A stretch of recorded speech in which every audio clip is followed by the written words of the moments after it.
everybody. Welcome back to Crime Weekly. I'm Stephanie Harlow. And I'm Derek Lavasser. And today we are diving into the third and final part of the Bear Brook murders. Yes, we are. So is there anything you want to say before we dive in? I'm kind of wanting to just dive right in because, I am too. Yeah. This case has me in a chokehold, honestly. We've covered a lot on last week's episode. I feel like I need to have the conclusion to the story because basically where we left off, we still don't know the original victims' names. And that's how this whole case came to be. So at minimum, we got to find out who they are. Yeah, so after more than 30 years of searching, investigators finally uncovered the true identity of the man responsible for the Bear Brook murders, which is Terry Rasmussen, a drifter and a con man who used multiple aliases to hide his violent past. So they now knew he was the one who had brutally murdered a woman and 3 young girls, stuffing their bodies into barrels and leaving them in the woods of Bear Brook State Park. But there's still one thing they didn't know: the names of the victims he had tried so hard to erase. Authorities were determined to uncover their identities no matter how long it took. Now, authorities were hopeful that genetic genealogist Dr. Barbara Ray Venter would be able to work her magic again, this time to identify the Bear Brook victims. Because remember, Dr. Ray Venter had figured out that the little girl Terry Rasmussen had with him when he was going by one of his aliases, that it was not his daughter, Lisa.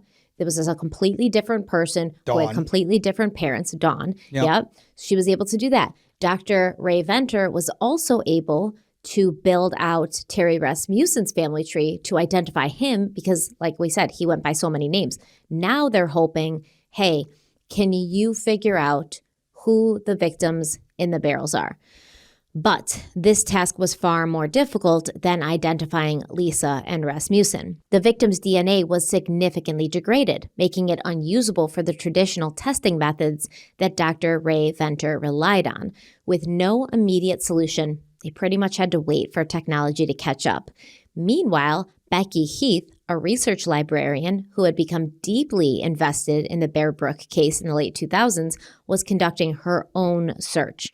In her free time, she scoured online forums where people looked for long-lost relatives, hoping that someone out there had been searching for the unidentified victims.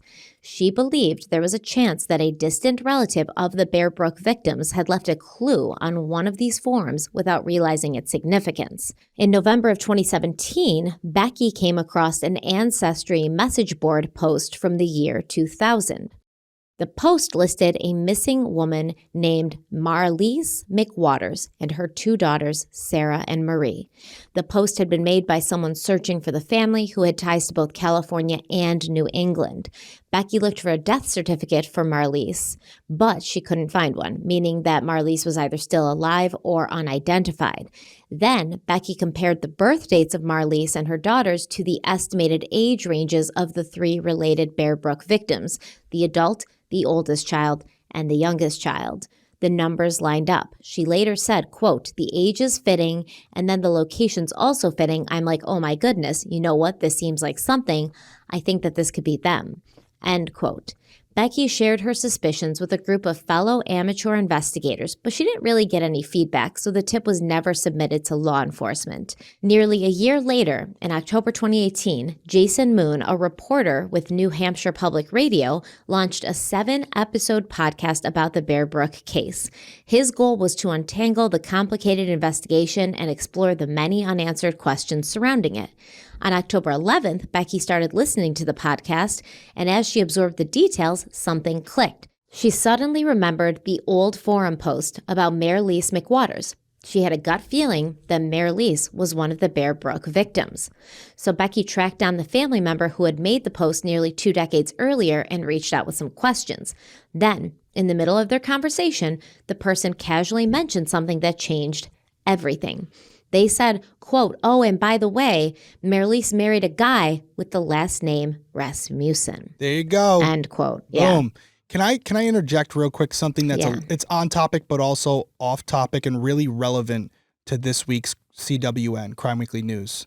Because if you haven't seen the CWN, this will make a lot of sense to you, but we were talking about AI generated true crime content and how it's not good for the industry, and basically our pushback is you got to have real people who really care about these cases, weighing in with facts, making sure the I's are dotted, the T's are crossed, and presenting it in an empathetic way, but also still being factual in nature. This podcast that was created regarding the Bear Brook murders, that's how Becky found this. Yes. So a true crime podcast. True crime. That's true crime. That is true crime. And that person created it so that everyone would know those stories. And because they shared it in this, would you say 7-part series, whatever it was? Yep, 7-part series. They didn't know Becky, who had seen this thing earlier on an ancestry, and then posted it on an ancestry board and then kind of forgot about it. They didn't know that Becky was going to come and listen to their podcast and it was going to lead to this. But it can. It doesn't always happen, but it does. And it reminded me of it as we were talking about the AI generated stuff that's fake. That's not going to do this. And this at its core is what I hope true crime is always about. Community members helping out other members of the community who have been victims of crime. Real people who care, Yes. telling the stories of real people who no longer have voices. Absolutely. That's what true crime is. And I want to give him one more shout out. So it's Jason Moon. And so he's from New Hampshire Public Radio, launched a 7-part series about this. Good for you, Jason Moon. You've had an impact already. Good for you. And so now we find out that Marylise McWaters, she disappeared, but she married somebody with the last name Rasmussen, Yep, right? not good. Like Terry Rasmussen, not good at all. So the family member obviously had no idea of the significance of that name, but Becky did. She immediately realized what this meant. Quote, "Oh my God, it's them, it's them, it's them. This is it, this is it, this is real." End quote. That's what Becky said. The next day, October 12th, Becky contacted authorities to report the lead, and police quickly got in touch with the National Center for Missing and Exploited Children to begin verifying the information. Now, at that exact same time, Dr. Ray Venter came across an article about a new forensic technique that extracted autosomal DNA from rootless hair. Dr. Ed Green, an associate professor of biomolecular engineering at the University of California, Santa Cruz, had been developing this technology, which had the potential to recover DNA from degraded samples, something that had not been possible before. Ray Venter immediately reached out to New Hampshire authorities and requested that they send hair samples from the Bear Brook victims to Green's lab. They agreed, and for the first time, Green helped law enforcement use the technique in a criminal case. So not only is this case the first one where this mitochondrial ancestry DNA thing is being used, Yep. but the first time that they're going to use this forensic technique that extracts autosomal DNA from rootless hair, from degraded samples. Yeah. That is cool. So this case Really has cool. a lot of hallmarks in the true crime community, in the true crime landscape. It's a basic down for the dummies like me. Essentially, back before this, you needed flesh to be attached to the hair follicle in order to get any type of DNA from it. If it didn't have the root, the flesh attached to it, it was useless. Now they can pull from actually inside the follicle. Didn't they do this technique in the Kaylee Anthony case as well? They might have done it after the fact, maybe not initially. I don't know. I don't remember exactly, but a lot of cases where originally they've had hair, but there was no root attached, no skin attached. They basically discredit it. They keep the hair, but there's nothing that's been done with it. Now with mitochondrial DNA testing, they have to go back because now you can extract the DNA from the actual hair follicle itself, which opens up the doors to solve so many more cases. Absolutely. And once the DNA profiles were extracted from the hair shafts, Ray Venter got to work. She uploaded the profiles into genealogy databases and began building family trees, just like she had done before to identify Lisa and Terry Rasmussen. After extensive research, she finally had the answer. She identified 3 of the 4 Bear Brook victims, and the names she found matched the ones Becky had just uncovered. The adult woman found in the first barrel was Marylise Honeychurch. She'd been married twice before, but Honeychurch was her maiden name. The child found with her in that barrel was her daughter, Marie Vaughn, and the youngest child found in the second barrel was Marylise's other daughter, Sarah McWaters. After decades of being nameless, 3 of the victims finally had their identities restored. And I don't want to discredit anybody or take away credit from anyone, but I don't think they'll mind me saying this. Although it took a lot of really brilliant people, scientists, people to actually do the hard work. At the root of it, no pun intended, it's Becky Heath, a research librarian who just really cared about the Bear Brook murders. Think about that. Because even with all these smart people and all this technology, they wouldn't have these names without Becky, who just happened to be listening to a true crime podcast. Yes, they wouldn't have the names without Becky and the podcaster. What was his name? Jason Moon. Jason Moon. So that's what it's all about. It's so funny. We didn't time it this way, and I didn't know this happened. But man, this is what it's really about. And these stories, they give me chills because it's like Becky just happened to be listening to it because she was passionate about these cases, not knowing that something that was going to be said in that episode would trigger this and would lead to these results. And this is the upside. And I will say, like, there is obviously a downside to consuming a lot of true crime. Of course. Of course. Even for us, right? Yeah, like, it's tough. I am mentally affected. I am emotionally affected. It affects my personal life, where I'm like, I can't trust anyone. So there's, and I do have regular therapy for these kinds of things. So I can like decide the difference between what's like just an over kind of indulgence in the true crime space and what's kind of real life. Like I have to keep that balance. But here's the positive part. If you consume enough true crime, you start to notice patterns. So for instance, last episode when we were talking about a vehicle that Terry Rasmussen used to drive and they described this vehicle, I remembered that there was a missing persons case, a child kidnapped from in front of a store in California in the 80s. And the suspect's vehicle was described like one of the vehicles that Terry Rasmussen was driving. Terry Rasmussen was in that area in the 80s. So I jotted that down. And now later, when I'm done with this, I'm going to look and cross-reference and just see, like, could he have been in that area at that time? Did they ever look at him as a suspect? Because this would fit his MO kind of thing. Mm-hmm. If you consume enough true crime, you have these little snippets of information in your brain and you don't even know they're in there. It's like a library catalog.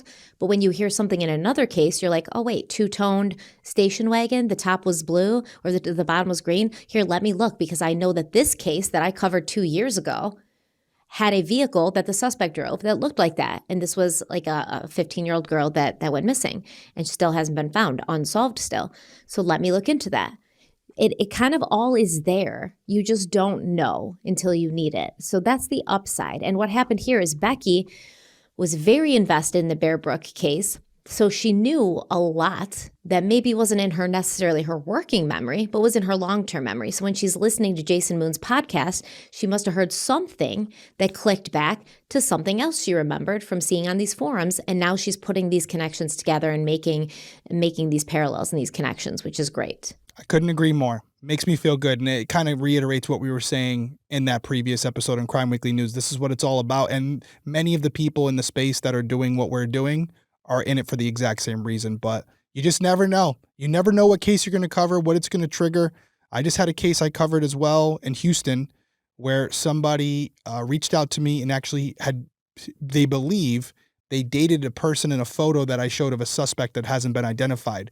So now I'm working with Houston PD and this person to see if it's actually them. Now, maybe it doesn't work out. Maybe it isn't, but that's what you hope for. Even if you get one of those a year, it's more than what they had before. And it's more than an AI-generated person telling a true crime story would get, right? Exactly. If you guys know, you know. We don't like Paul. Paul, man, lazy loser. Yeah. So we're going to take a quick break, and then we're going to come back and talk about what investigators did with this new information. It's honestly so fun being the host or co-host of a podcast. It's just a great time, and it allows you to be creative and have fun and talk about something that you're passionate about that's important to you. And if you're doing what you love to do as well, there's nothing better than being surrounded by people who love it as much as you do. And if you own your own business, you want to hire employees who love what they do to boost the overall success of your business. Plus, it makes it a pretty great place to work. But how do you find passionate employees who are a good fit for all of your roles? Well, you use ZipRecruiter. And right now, you can try it for free at ZipRecruiter.com/crimeweekly. ZipRecruiter is the hiring site employers prefer the most based on G2. And ZipRecruiter's smart technology works so fast. They start showing your job to qualified candidates immediately. ZipRecruiter's powerful matching technology works fast to find top talent so you don't waste time or money. And if you see a candidate who'd be perfect for your job, you can use ZipRecruiter's pre-written invite to apply message to personally definitely reach out to your favorite candidates. So it's tough enough running your own business. It's tough enough dealing with the day-to-day stuff. Let ZipRecruiter help you a little bit with the hiring process, and Derek's going to tell you how you can check them out for yourself. That's right. Hire experienced people who are excited about what they do with ZipRecruiter. 4 out of 5 employers who post on ZipRecruiter get a quality candidate within the first day. So see it for yourself. Just go to this exclusive web address to try ZipRecruiter for free. That's ZipRecruiter.com/crimeweekly. Again, that's ZipRecruiter.com/crimeweekly. ZipRecruiter, the smartest way to hire.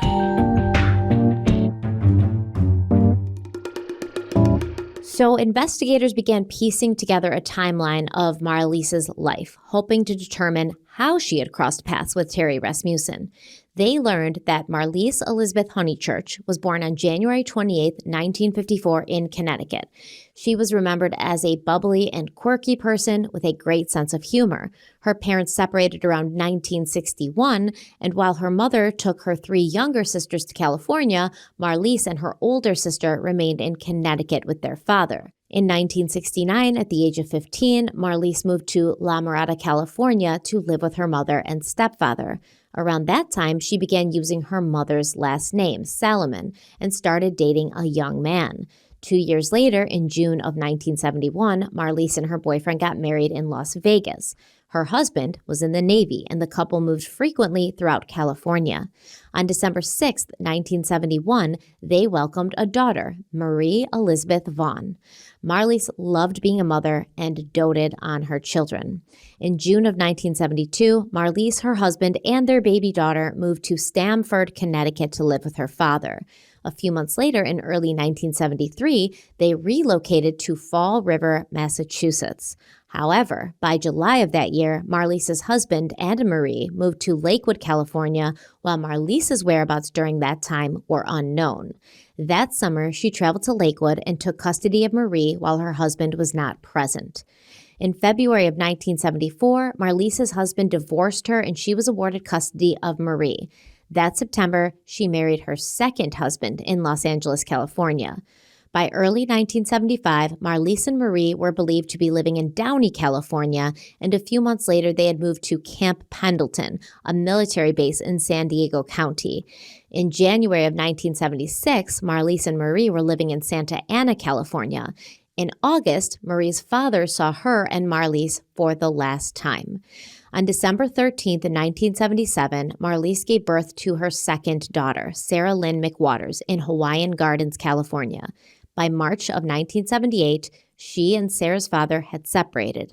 That August, Sarah's father was awarded temporary custody of the baby while Marlise was granted visitation rights. In October of 1978, Sarah's father began a new relationship and Sarah was no longer in his care. It was presumed that she was back with Marlise. The last confirmed sighting of Marlise was around Thanksgiving in 1978 when she visited her mother's home in La Puente, California. At that time, 24-year-old Marlise introduced her family to her new boyfriend, 34-year-old Terry Rasmussen, who apparently, at that time, was going by his actual name. Well, 34 years old, a lot younger. He probably hasn't built up quite I hate to use this word, resume at that point, but it almost seemed like maybe later in life is when he really started to get into it. But yeah, he was like, oh shit, like I've piled up a lot of closets full of stuff I don't want to come out. Exactly. At this point, maybe what he's done is low level animals, things of that nature, nothing that's going to raise too many Stealing red electricity, flags. Right. And so that is, I will say from an investigative perspective, it's not a guarantee certainty, but it may be a potential indicator of when he started doing these types of crimes, because when you see where he changed his name, maybe that's an indicator of when he started conducting this type of behavior. Not a guarantee. You still got to vet everything, but it would make sense that he started using aliases once he started carrying out these types of crimes. Absolutely. Or maybe after he did something to Marlise and her daughters. That's it. That's what I'm saying. Up to that point, he's living the straight and narrow, again, doing low-level stuff, nothing of this nature. But once he commits his first offense, now he takes on these different personas. Okay, so Marlise is 24. She's got 2 kids. Terry Rasmussen, 10 years older than her, right? And Marlisa's sister Paula later recalled that Marlisa and their mother got into a heated argument that night, and Paula couldn't remember exactly what had been said, but she believed her mother had made a comment along the lines of, he's too old for you. Why are you with him? So after the argument, Marlise left with Rasmussen and her daughters, and no one in her family ever saw her again. Paula later said, quote, "They never called, never contacted nobody, just disappeared," end quote. Investigators believe that after leaving California, Marlise, Rasmussen, and the children traveled to Manchester, New Hampshire. Once they arrived, authorities suspected that this is when Rasmussen began using the alias Bob Evans and may have even asked Marlise to pose as his wife, Elizabeth Evans. Authorities were unable to determine exactly what happened next. The only clue they have comes from a photograph taken in December of 1978 or 1979, which suggests that Marie may have celebrated her 7th or 8th birthday with relatives in an unknown location. However, after that, there was no further evidence of the family being alive. Marlisa's family searched for her and her daughters for years, but never found any answers. Her brother David later said, quote, "It was just a situation where every time we searched, we came to a dead end," end quote. Their mother, unable to shake the feeling that something was wrong, would often ask, quote, "Something's not right. Where is she?" End quote. The search never stopped. David recalled, quote, "It tore my mom up. She took the blame for her leaving," end quote, which of course she's going to, You have a fight with your daughter takes off, you don't hear from her again. Can you imagine? No. No. I don't want to imagine. Exactly. And you're going to blame yourself and you're going to be like, oh, I'm so stupid. I shouldn't have said anything about him. But these people, Marlisa's family, just like Insun's family, right? They sensed maybe there's something not right with this guy. Maybe his intentions for you aren't so pure. And so they're trying to communicate these red flags with these young women. But this guy, Terry Rasmussen, for some reason came off creepy to everyone else, but to the women that he was trying to win over, super charming, super like it's us against the world, Bonnie and Clyde, F the haters. If they don't want you, if they don't accept us, we're just going to go rogue. He was able to isolate these women from their family members, from their loved ones, which is honestly the number one red flag for abuse when something like this happens. If somebody, your partner or somebody you're dating is talking badly about your family, like, oh, they don't understand you, they don't accept you, they'll never accept us, let's just go no contact. It's not a great sign. Now, obviously, some family units are toxic, and you have to have a good indicator of whether that's the case or whether the person you're with has an ulterior motive for not wanting you to have these level-headed people who are trying to communicate to you that something is not right with this situation. Yeah, and that is something we can take from these cases where we start to look at like the MO of these individuals, not only in the middle of their crimes, but also beforehand. Like Stephanie was just saying, the separation from family members, knowing what type of person that they are, that being Rasmussen, knowing who he is, he doesn't want you to have an outlet to confide and to talk to, because that makes him lose control. And this is a common pattern you see with a lot of abusers, even abusers that may not go to the extreme of serial killing, but just want to separate you from any outlet you can go to. Complete power. If you need it. If you're the only game in town, then your victim has to stay with you. And that's what they try to create, this bubble where they are judge and jury at all times. Yes. Where there's you're in an echo chamber that they create. There's no room for third-party opinions or second opinions. This is the narrative that I say our relationship is. This is our life. And you shouldn't have anybody close to you who's going to make you think there's something wrong with that. It's very toxic. Agreed. So in 1985, Marlisa's family hired a private investigator in an effort to locate her and her daughters, but no trace of them was found. The family had been right, though. Something was terribly wrong. Authorities estimate that Marlise and her children were killed sometime between 1 and 2 years after Thanksgiving of 1978, making her 25 or 26 at the time of her death. Mid-20s. And Marie was believed to have been between 8 and 9 years old when she was murdered, while Sarah was between 2 and 3. This is very much, to me, like the level of evil and depravity and emptiness that you have to have in you to take the life of a child, much less a child that's 2 or 3 years old. It brings me back to Chris Watts. Okay, I literally was thinking about the same thing. That story haunts me. I think about it every day almost. I can't. That was one of the ones I do wish we didn't cover. Like, I remember you talking, and we're not even going to discuss it. I'll start crying right now. But the dialogue, right? We'll just say the dialogue of their last moments. Like, man, brutal. Anyways, no, they're terrible. But it does take a special person to kill anyone. But to hurt a child, we've talked about it a million times. It's just a different level of evil, even beyond killing another human being.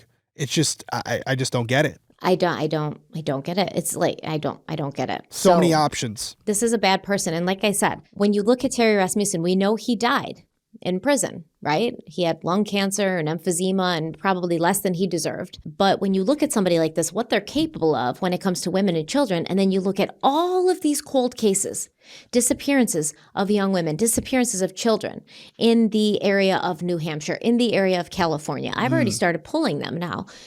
How many of those could he have been responsible for?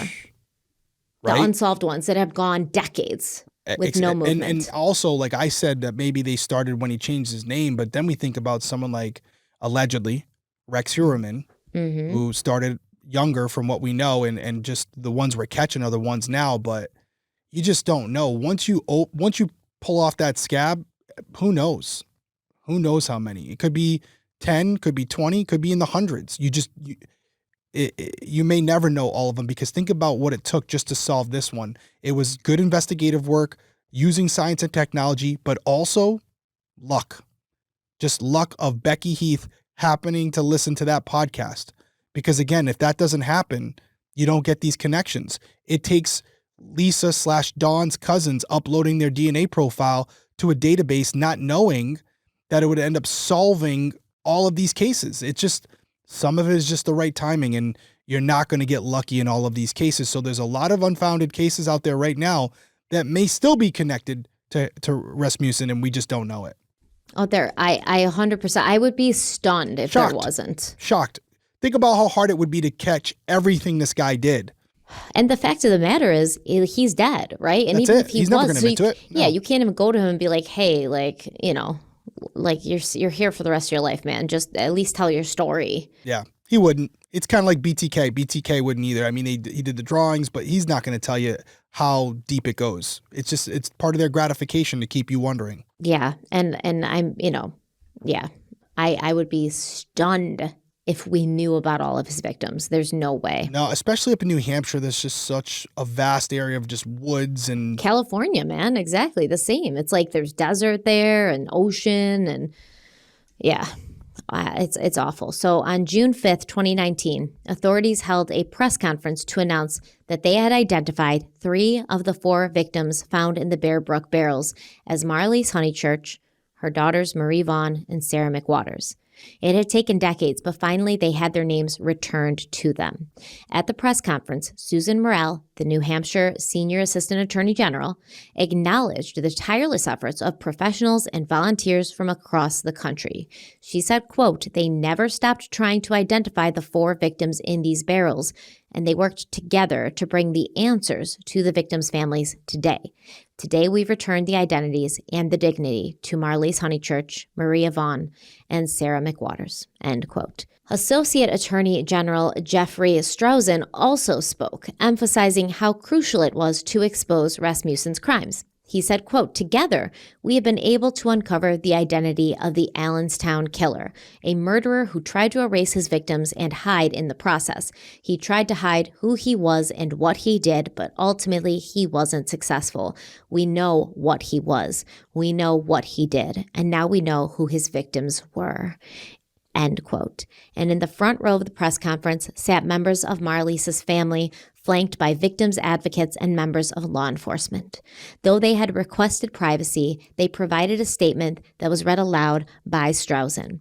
Quote, "This day comes with heavy hearts. Marlise, Marie, and Sarah were so loved by our families, and they are greatly missed. We take solace in finally having the answers we have longed for." End quote. Authorities shared that they now believed the 4th victim, Rasmussen's biological daughter, had been born between 1975 and 1976 in California, Texas, or Arizona. They said identifying her remained a top priority.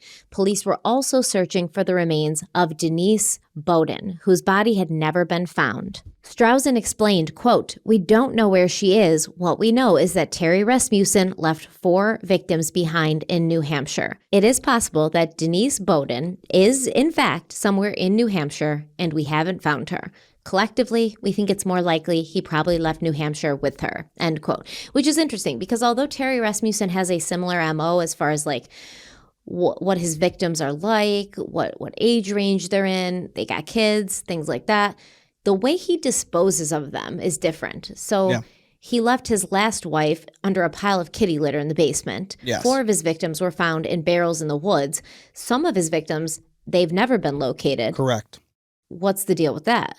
I think it's just also luck again because the barrel, as you said, the second barrel took 15 years to find and it was only 150 yards away. What if there's another I don't want to barrel? talk about that. It's so bad. What if there's another barrel 600 yards away?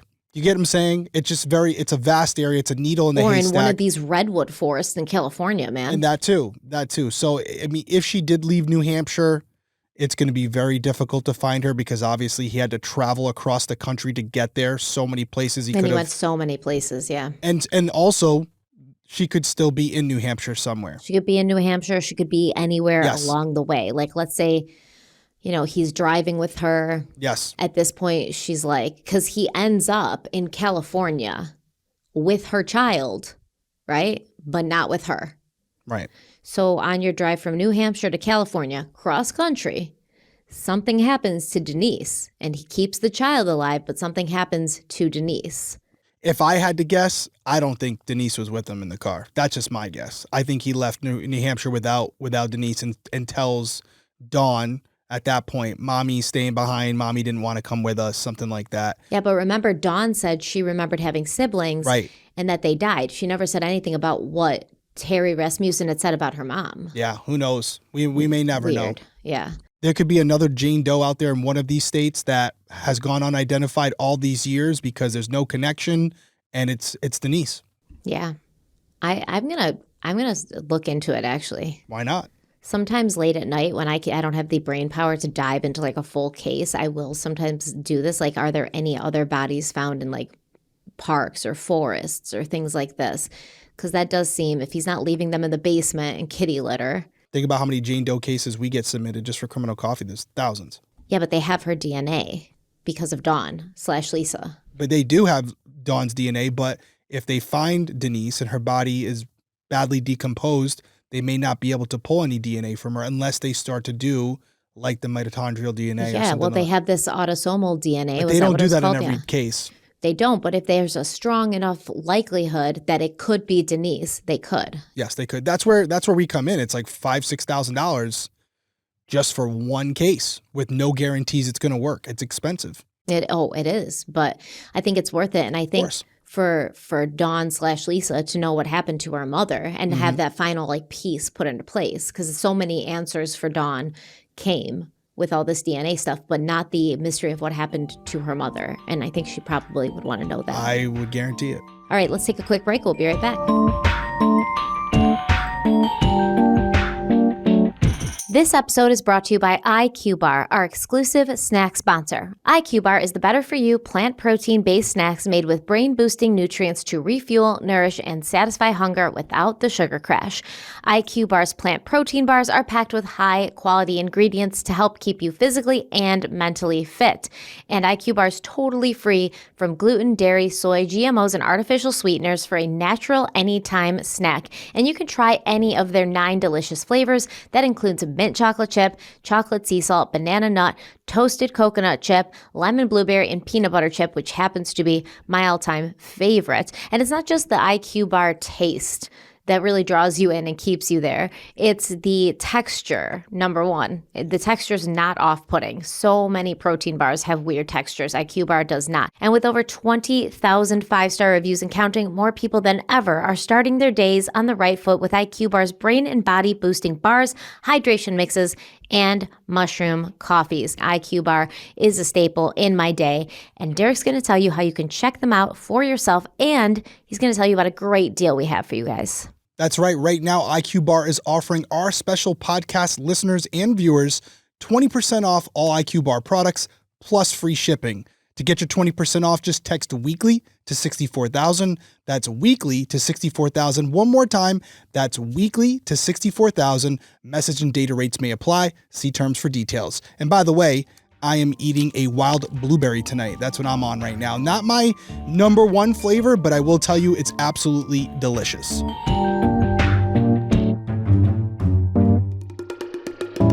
Okay, months later, in November of 2019, Marlise and her oldest daughter, Marie, were laid to rest together in Allenstown, New Hampshire, under a new headstone bearing their names.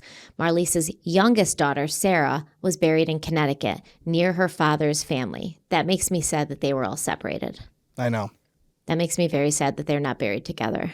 I don't know why, but that's very upsetting. So Diane, Terry Rasmussen's daughter, the woman who had helped authorities unravel his past, she was invited to attend the funeral. While there, she met Marlise's family for the first time. She later said, quote, "I don't know that I ever could make up for my father's sins. How do you ever make up for something like that? They all said the same thing, that it wasn't my fault, but because of my father, they lost their sister and their nieces. The thing that binds us together is this horrible thing that has happened here, but they treated me just like I was their sister," end quote. Oh, I know. It's amazing how these people take these horrific situations and find ways to see the silver lining in it. Like, I don't know if I could be that optimistic. No, I think you definitely could be, because if you think about it, Diane's just as much of a victim as anybody else in this. Of course she is, yeah. Yeah, so it's like we're related, and we can come together on that, which is, yeah, of course this wasn't your fault, and you have to live with the fact that your father did this. That's punishment enough for anything, that you never even deserved and didn't ask for. So at the funeral, Marlise's brother David addressed the crowd. He said, quote, "We're here today to bury my sister and my nieces. We as a family would like to thank the community for caring and loving our sister Marlise and our nieces Marie and Sarah. We have looked and searched for over 30 years for them with no luck. We have never stopped looking. Although this moment is bittersweet, they have their names back on this day. They can rest in peace. Thank you all from the bottom of our hearts," end quote. Now, with 3 of the 4 victims laid to rest, investigators continued trying to identify that third child. In January of 2021, former Detective John Cody sat down with ABC News to discuss the case.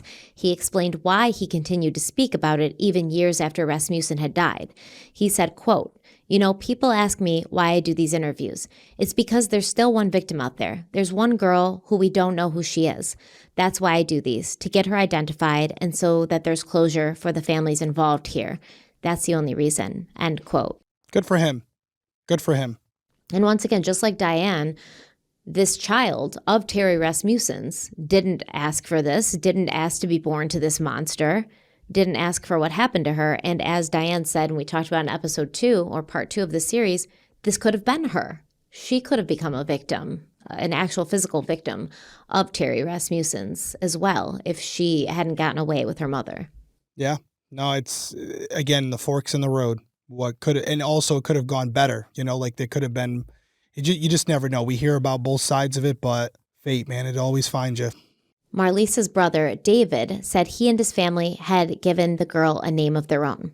He said, quote, "We call her Angel," end quote. He added, quote, "The focus from this day forward should be to find the family of that little girl," end quote. In addition to trying to identify the 4th child, investigators also sought to determine whether Marlise Honeychurch had been posing as Elizabeth Evans, the supposed wife of Bob Evans, which was the alias Rasmussen used while living in Manchester, New Hampshire. Investigators also needed to locate Rasmussen's ex, Denise Bowden, and figure out whether there were more unidentified victims. To do this, investigators continued examining Rasmussen's past, hoping to uncover patterns in his behavior that might help them find additional victims. Through their research, they came to believe that Rasmussen repeatedly targeted single mothers. He would enter relationships with them, gradually taking control of their lives. Once he had gained complete dominance, he would kill them.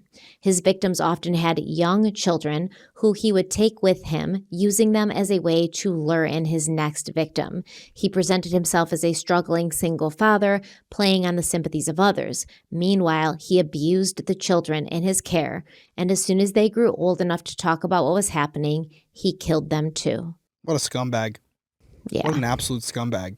This is the definition of somebody that gives nothing and just uses people and leeches off people and takes everything and drains everybody around them dry. Yep. And you can see it's when you have all the pieces of the puzzle, you can see this pattern that they're describing now, right? And it takes an entire investigation to kind of put it all together. But now you can step back and you can look at it from a macro level and see, okay, here's what we got. Here's what we got. And you can actually see the pattern of behavior through the years, and you start to notice that it repeats itself, right? And unfortunately, in this case, it took too long to find him. Well, I can tell you that toxic men and bad men will often target single mothers. It's this vulnerability thing that these single mothers, they don't want to raise their children alone. They feel like their children need a father figure, especially back in these times, right? The 80s. Well, my children need a father. I need somebody to help me raise them. And so they're not as, I guess, discerning. And I count myself amongst them, trust me, we've all been there, but they're not as discerning. And especially when you have a charmer like Terry Rasmussen was, described to be, you feel like, okay, I don't have to take care of everything on my own now. Somebody's here to help me. And then they turn around and stab you in the back. So yeah, you can see it. I can absolutely see it. Like he says, he sees that person who's looking for someone to step in and help them raise this. Oh, here I am. Mm-hmm. I'm here for you. And then the light switch goes off and they change it and they show who they really are. But at that point, it's too late. Once they've isolated them from their friends and family and gotten them alone. Yeah. At that point, they don't even have anybody to turn to. Yes. Well, Detective Peter Headley, who had helped Lisa identify her real name, Dawn, he said it was almost certain that Rasmussen had other victims. He said, quote, "I'm sure there's a lot more. Again, if he took 2 to 3 years to groom each victim and you start adding the years up, there's definitely more out there," end quote. 100%. Mm-hmm. And we've talked about that. And Headley said Rasmussen was also known to string along multiple women at the same time, grooming his next victim while still living with the previous one. Yeah, this goes back to what we were talking about in episode 2, where there are other women who have gone missing or turned up dead who were in the proximity of Rasmussen. And we talked about how law enforcement essentially ruled them out as possible victims of Rasmussen, which we both were kind of a little curious about, because I don't know how they would come to that conclusion without having the answers, without having a body, without having an offender. So when we go back and we revisit the fact that there were other women in that area who fit the general description of what Rasmussen would target, and the fact that they were so close to him and yet now they're gone, I think that's where this comes from, where he could have had multiple victims that he was grooming at the same time. And for one reason or another, he decided to abort that plan and instead just cut to the ending, which was to kill them. I just don't know how the detectives can say there's definitely more, but it's not these women who are literally living on the same street as him. Yeah, and we're not going to tell you why I don't think they're connected. I don't know. In February of 2020, the National Center for Missing and Exploited Children and New Hampshire authorities released a new forensic sketch of the unidentified third child. Associate Attorney General Jeff Strausen stated, quote, "The picture is the best information we have right now of what this victim looked like in life. The hope is that this would trigger a memory on someone's part, maybe not only of the child, but also the mother," end quote. Through continued genealogical research and forensic testing, authorities determined that the little girl was primarily Caucasian, but she also had small amounts of Asian, Black, and American Indian ancestry.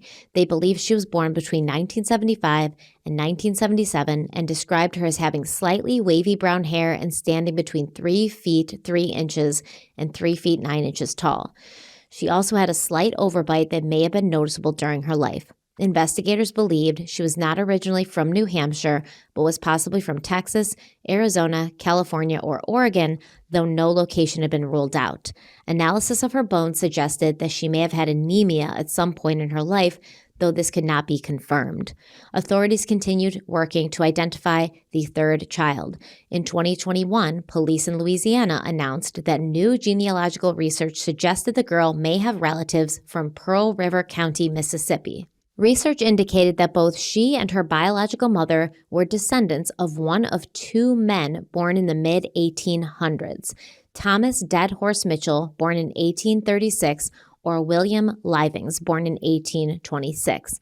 This meant that the unidentified girl was likely the fifth or sixth great-grandchild of one of these men. While investigators believed the girl's maternal relatives were most likely from Pearl River County, they had not ruled out other possibilities. Police encouraged people in the Pearl River County area to submit their DNA to GEDmatch or family tree DNA if they were comfortable doing so. This could help increase the chances of identifying the child and her mother. While investigators continue working to identify the fourth victim, many people online speculated about what other unsolved cases Terry Rasmussen could be responsible for. One of these cases was known as the Lady in the Fridge, a decades-old mystery from San Joaquin County, California. In 2021, former County Assistant Sheriff John Huber publicly stated that he believed she could be another of Rasmussen's victims. He explained that in 1995, scavengers searching for scrap metal came across a discarded refrigerator in a San Joaquin County canal. The appliance had been tightly secured with a rope, and when the scavengers waded through the mud to open it, they were met with a horrifying sight. Inside the refrigerator was the decomposed body of a woman. Her facial features were no longer discernible, making identification nearly impossible. She had been placed in the refrigerator with a pillow, a sleeping bag, and what appeared to be several blankets. Investigators also found an unusual brand of milk inside the refrigerator, one that had been distributed in a specific area. That area happened to overlap with locations where Rasmussen had been at the time. Additionally, Huber noted that the circumstances of her murder were strikingly similar to Rasmussen's other victims. She had died from blunt force trauma to the head, a hallmark of his previous crimes. She had been placed inside a container and dumped in a remote location, much like the Bear Brook barrels. Despite these similarities, the case stalled because the woman remained unidentified. Huber explained, quote, "First thing we need to do is find out who she is, because without knowing who she is, it's pretty hard to track back and find out where she stayed and who her relatives were and who she was associated with. It well could be Terry. It well could be somebody else. But I think until we know her identity, we're not going to solve the case." End quote. Now, 2 years later, in 2023, authorities identified the lady in the fridge as 30-year-old Amanda Lynn Schumann Deza. According to her family, Amanda was last seen in 1994 at an unknown apartment complex in Napa, California, where she had been staying with a man she had met at her rehabilitation facility. At the time of her disappearance, she had been separated from her husband and was the mother of 3 young children. Tragically, Amanda had never been reported missing. Her family was stunned when they received the news of her identification. Investigators explained, quote, "She was a 30-year-old woman out on her own and had her own life, so the family just didn't know." End quote. To this day, Amanda's murder remains unsolved. See, I just don't understand this. I'm sorry. I don't understand being shocked that your family member who you haven't heard from in decades is no longer with us. And, oh, she was a 30-year-old woman. She had her own life, so nobody knew. Like, my sister is a 33-year-old woman, but if I didn't hear who has her own life, her own boyfriend, she lives in her own house, she's got her own pets and her own hobbies. But if I didn't hear from her for a few weeks, I'd probably report her missing. Right. Well, you have a different relationship with your sister, though. You're telling me nobody had a relationship with Amanda where they were like, and she just came out of a rehabilitation facility. So you're not worried that some foul play has befallen her? Come on, man. Listen, we got to be real here. There are definitely cases and family members, and I know this to be true because I know instances in my own circle where this is true, where for all we know, this was something that was a reoccurring issue, and maybe this was the time where her family said, you know what, we're done. We're not getting involved. You do what you got to do. And this was unfortunately the time where she fell into some bad habits, met the wrong person, and it wasn't intentional. I'm sure if the family members knew that she was in danger, they would have acted sooner, but they thought it was just another reoccurrence. And I'm not saying it's right. That lasted forever? Oh yeah.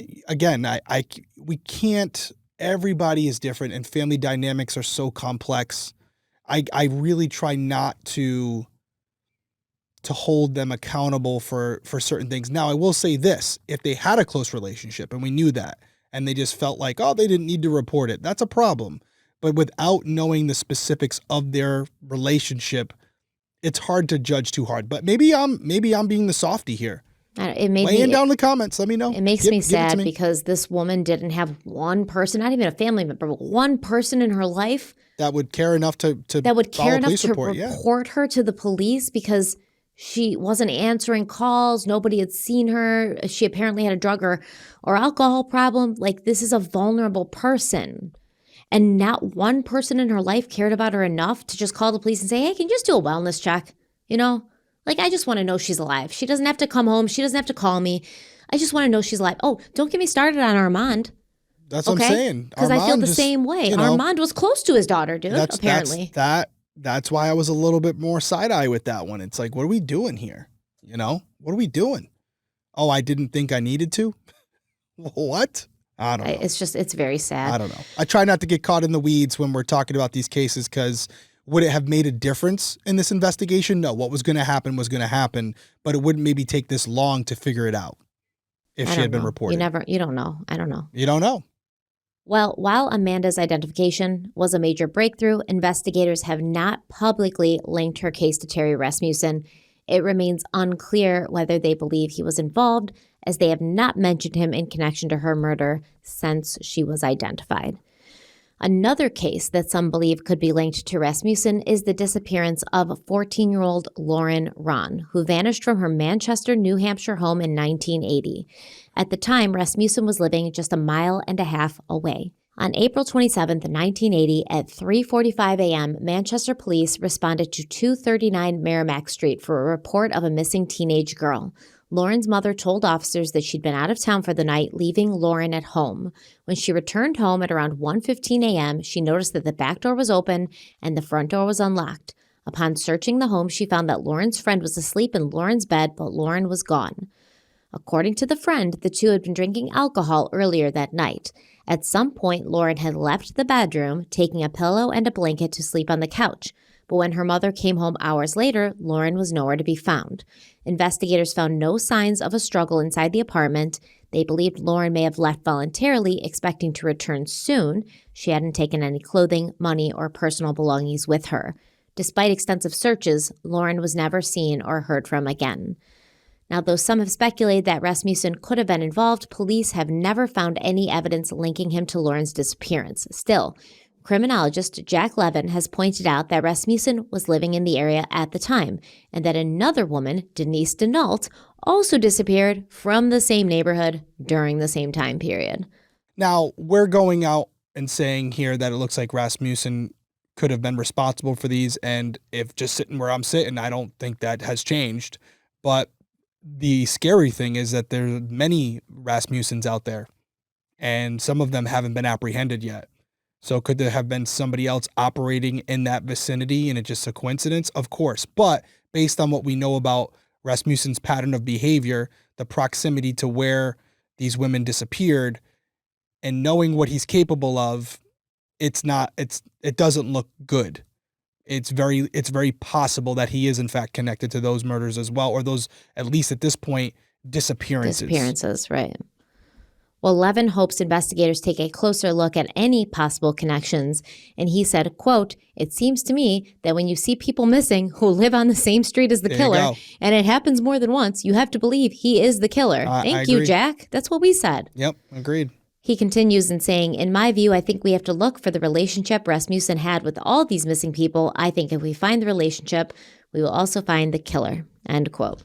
Yeah, I don't believe in coincidences to this level. No, I'm with you. If I'm betting my money on it, I'm saying that he's responsible for their disappearances as well. I think he was going on a rampage in that area. There's probably even more victims than we know that haven't been connected. New Hampshire's a good-sized state. That's why he got the hell out of there and went all the way across the country to California. He had done his damage there and decided, I got to go. And again, there's so many wooded areas out there. There's so many places and locations that a body could be left behind and due to predation or just decomposition or whatever you have, there's a real possibility you would never find them, even if they were left in an area to be found. Yeah, and I mean, he didn't seem to try to hide these first two barrels that well. No, he didn't. But that could have, based on practices, that could evolve over time.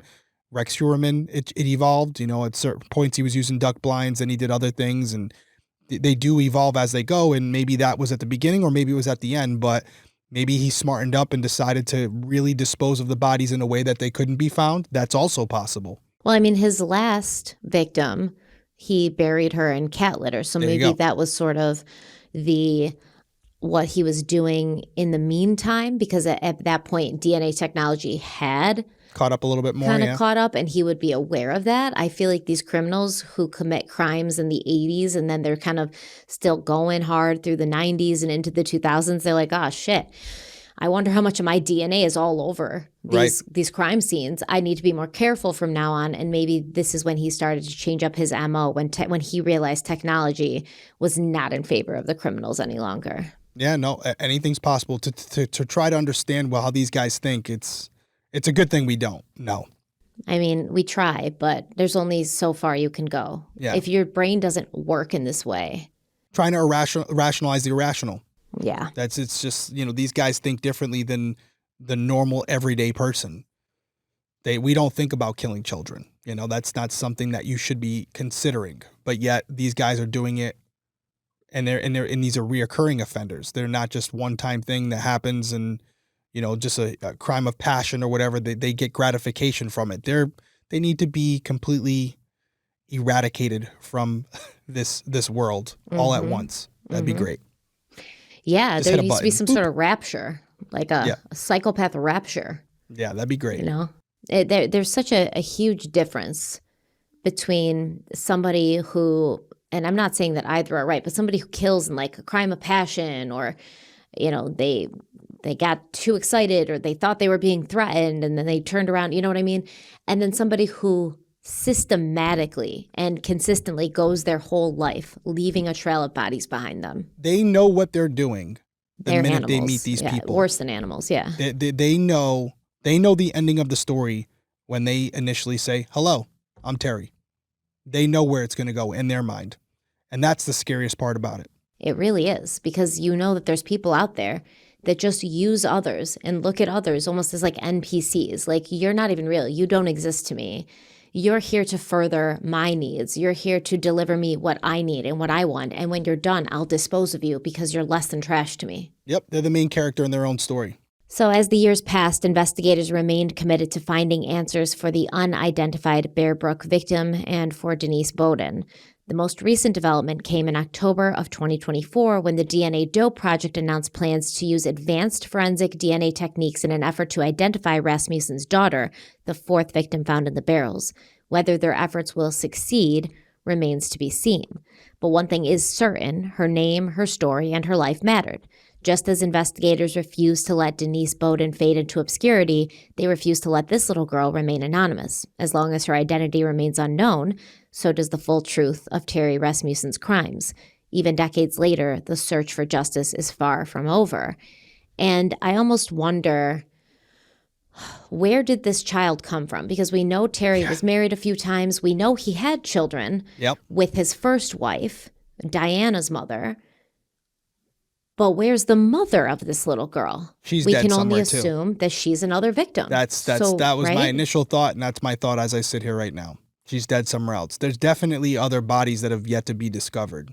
Now, maybe the daughter stayed alive a little bit longer than mom, and that's why she's in a different location. But it almost seems like to me, and again, I'm trying to just paint a picture here. It may be completely off, but it seems like the barrel incidents were the last crimes before leaving, and it was to tie up some quote-unquote loose ends. He wanted to get rid of anybody who could tie back to him, who could link back to him. He did that, and I think there are bodies buried in other locations, and that's when he left, in my opinion, with Lisa/Dawn. I think that, I don't know if mom came with him, maybe, but I don't see it. I think before he left New Hampshire, he got rid of anybody who could connect him to any other crimes, or at least he thought he did. Keeping Lisa alive is what actually led to his undoing. That's what it was. Really leaving her, not only taking her with him, but then leaving her behind in California.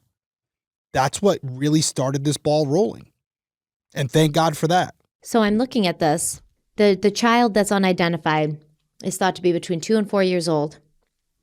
And they believe she was born between 1975 and 1977. Yep. Blunt force trauma as well with her. That's what we're looking at. Yeah, and if you look at Rasmussen's movements. In June of 1975, he was arrested in Phoenix for aggravated assault, and it's believed that his wife and children left him shortly after this arrest. That would put him single and ready to mingle, after June of 1975. Between 1975 and 1976, he has an unexpected visit to his wife and children in Payson, Arizona. At that time, he's in the company of an unidentified female. And he said he was living at the Casa del Rey Apartments in Ingleside, Texas. This is the last time that Rasmussen's family sees him. So is that unidentified female the mother of this child? Could be. Or it could be another woman. It could be another woman that he was seeing at the same time he was seeing this woman. That's his MO.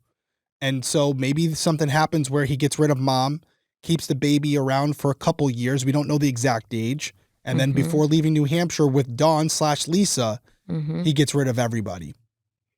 I still wonder, and I know he's dead, we can't ask him. I would like to know why. Why he decided not to kill Lisa/Dawn as well. The investigators believe he was going to. But why travel all across the country with her? Because he wasn't done abusing her yet. And yeah, the simple explanation. He hadn't found the next relationship, the next single mother to monkey branch off to. And maybe that lowered the guards of women in the future that he would meet because he had a child with them. They see him as more of a safe person. Yeah, he could have been using her for multiple reasons, the abuse, but also as a mechanism to lower the guard of potential victims in the future. Hey, look at my daughter. I'm a good guy. Mom's no longer here. It's like you got away with killing all these people. And then in 2002, you kill your girlfriend/wife Insoon for freaking what, dude? That's he can't help himself. Well, he must not be able to help himself. It's not like you don't say to yourself, like, I've gotten away with so much and technology's catching up, I better be careful. It's like, no. It's crazy. Sociopaths don't change. That's who they are. They can't, yeah. They can't help themselves. And so they have to do whatever their mind tells them that they got to do. They're not going to change over time. They're not going to become a better person. There's only there's two paths for those types of people. One's dead and one's behind bars. I mean, that's the only path they should have, but we know that a lot of these people stay out there in the wild on the loose. They're still out there. For decades and sometimes forever. Yep. And that's why we have to cover these cases, because as unnerving and as scary as they can be, there are signs. They're minimal, and you have to be aware of it. You have to be paying attention, but there are indicators where your spidey sense, your gut will go off and say, something just doesn't smell right with this person. Act on that. Believe in your intuition.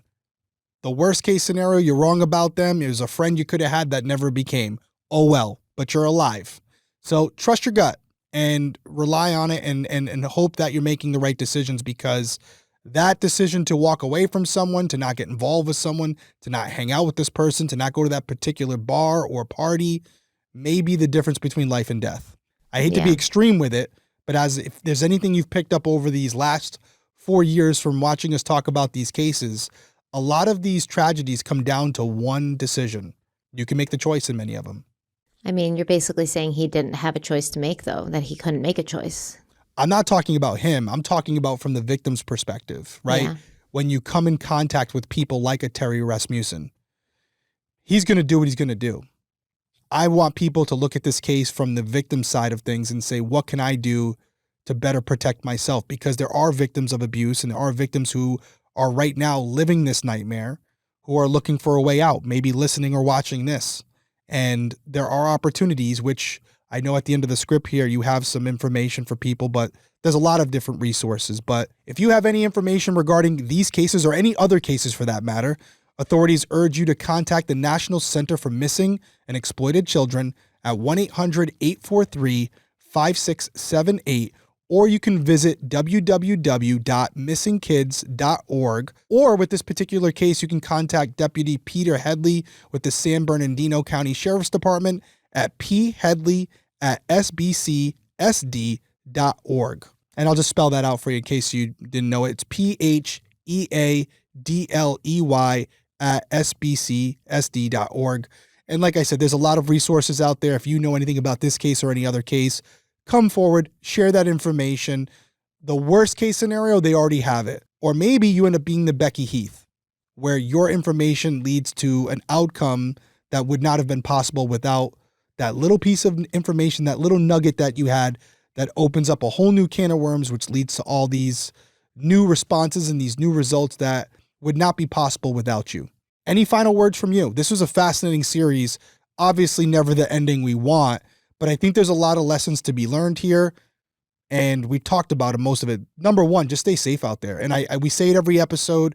It sounds like a thing. I wear the hat, all that bullshit.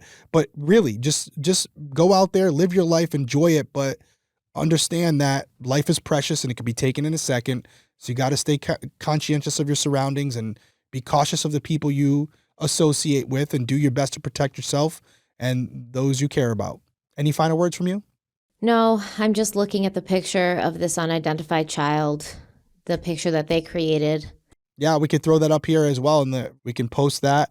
Guys, as always, we appreciate you being here with us. This was a good series. I think we all took a lot from it, and we're going to be back next week with a new series. But until then, everyone stay safe out there, and we'll see you soon. Bye.